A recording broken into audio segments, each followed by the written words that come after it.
नमस्कार प्यारे मित्रों, क्लाइमेक्स टीचिंग एग्जाम के यूट्यूब चैनल पर मैं अतुल तिवारी आप सभी साथियों का हार्दिक स्वागत अभिनंदन करता हूं।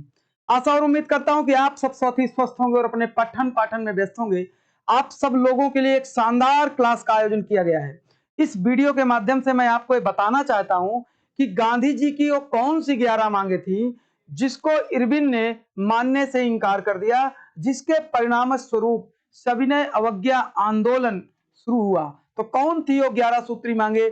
आइए देखते हैं क्या गांधी जी इरविन जी से क्या चाहते थे और क्यों इन मांगों को उन्होंने रखा था। ठीक है भाई, चलिए देखिएगा। गांधी जी ने इरविन के समक्ष अपनी 11 सूत्री मांग प्रस्तुत की और इरविन जी से कहा कि इन मांगों को यदि आप मान लेते हैं तो हम लोग सविनय अवज्ञा आंदोलन नहीं करेंगे। ठीक, तो इन्होंने कैसे मांगा ये मांग? तो इन्होंने अपनी जो समाचार पत्र था गांधी जी का, उस समाचार पत्र जिसका नाम यंग इंडिया था, उसमें उन्होंने एक लेख प्रकाशित किया। तो इस लेख को इन्होंने कब प्रकाशित किया था? 30 जनवरी 1930 को इन्होंने एक लेख प्रकाशित किया। ठीक, और इस लेख के प्रकाशन के बाद इन्होंने इरविन के समक्ष 2 मार्च 1930 को अपनी 11 सूत्री मांग प्रस्तुत की।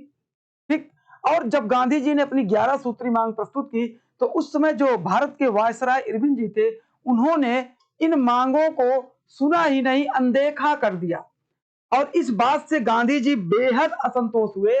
तो गांधी जी के पत्र के जवाब में इरविन ने असंतोषजनक उत्तर दिया था, इस पर कोई ध्यान ही नहीं दिया। तब गांधी जी ने क्या कहा? गांधी जी ने कहा कि मैंने रोटी मांगी थी, बदले में मुझे पत्थर मिला। क्या मिला भाई? पत्थर मिला। यह कथन किसका है? गांधी जी का है। और यह कथन किससे संबद्ध है? तो उसी 11 सूत्री मांग से संबद्ध है। आइए देखते हैं क्या क्या गांधी जी उस मांग में मान रहे थे जो इरविन देने से इंकार कर रहा था। तो पहली मांग क्या थी? इन्होंने कहा कि विनिमय की दर को घटा करके 1 शिलिंग 4 पेंस की जाए। जो विनिमय की दर है उसको घटा दिया जाए। फिर इन्होंने दूसरी बात की कि जो लगान की राशि है उसको 50% कम कर दी जाए। मतलब जो आप टैक्स लेते हैं, लगान जो आप वसूलते हैं, उसकी दर को 50% कम कर दिया जाए। साथ ही साथ सैनिकों के खर्च में भी 50% की कमी कर दी जाए। ठीक, अगली बात इन्होंने कहा कि सिविल अफसरों के वेतन में भी कमी हो। जो सिविल अफसर आपके हैं, सिविल सर्वेंट हैं, उनकी सैलरी में भी कमी कर दी जाए। इन्होंने पांचवी बात की कि रक्षात्मक शुल्क लगे और विदेशी वस्त्रों के आयात को नियंत्रित किया जाए। क्यों कह रहे हैं? क्योंकि जब विदेशी वस्त्र लगातार भारत में आते रहेंगे तो भारतीय वस्त्रों को का बिकना मुश्किल हो जा रहा था। ऐसी स्थिति में देश लगातार गरीबी का शिकार होता जा रहा था। अगला पॉइंट ध्यान दीजिएगा। छठी मांग इनकी थी कि जो भारत के समुद्री तट हैं वो केवल और केवल भारतीय जहाजों के लिए सुरक्षित हों। मतलब जो भारत के जहाज हैं उन्हीं के लिए ये समुद्री तट भारत के सुरक्षित कर दिए जाएं।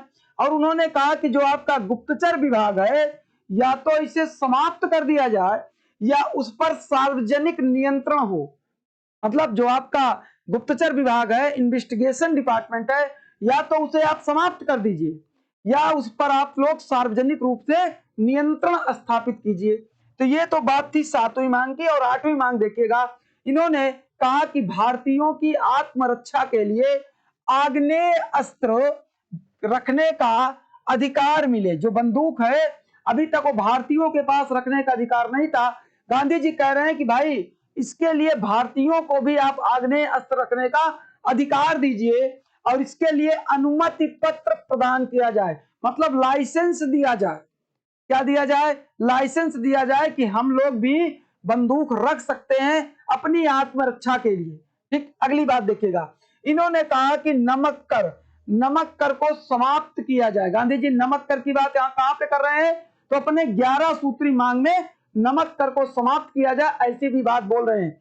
अगली बात देखिएगा। इसके बाद गांधी जी क्या बोले कि जो नशीली वस्तु है उसकी बिक्री को बंद कर दिया जाए। और लास्ट में गांधी जी कह रहे हैं कि सभी राजनीतिक कैदियों को छोड़ दिया जाए और निर्वासित भारतीयों को स्वदेश वापस आने की अनुमति दी जाए। मतलब जितने भी राजनीतिक कैदी हैं उनको क्या किया जाए, उनको छोड़ दिया जाए और जो भारत से निर्वासित हुए हैं उन भारतीयों को अपने देश वापस आने की अनुमति प्रदान की जाए। तो ये तो गांधी जी की 11 सूत्री मांगे थी। तो ऐसी वीडियो को देखने के लिए हमारे चैनल को सब्सक्राइब कीजिए। धन्यवाद।